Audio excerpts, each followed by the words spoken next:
हिंदी भाषेतील संविधानातून महापुरुषांचे फोटो काढले। राजस्थानचे राज्यपाल हरिभाऊ बागडे यांनी हा आरोप केलेला आहे। खरं तर हिंदी भाषेतील संविधानामध्ये महापुरुषांचे फोटो लावावे अशी मागणी सुद्धा बागडेंनी केली आहे। फोटो लावण्याबाबत संसदेत ठराव मांडणार, कोण विरोध करतं ते बघू।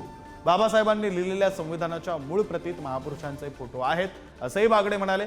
छत्रपती शिवाजी महाराज, गुरु गोविंद सिंह, श्री रामांचा फोटो असल्याचा दावा त्यांनी केला।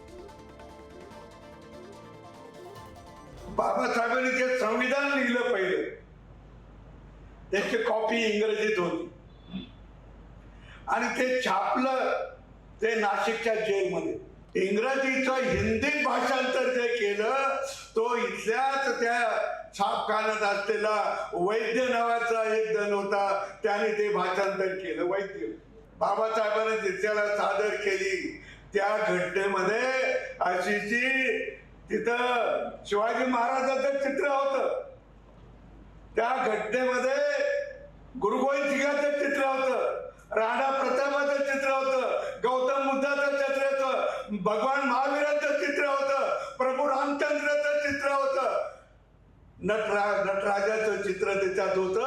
असे असंख्य चित्र त्याच्यात होते। ते सगळे नंतर काढून टाकले।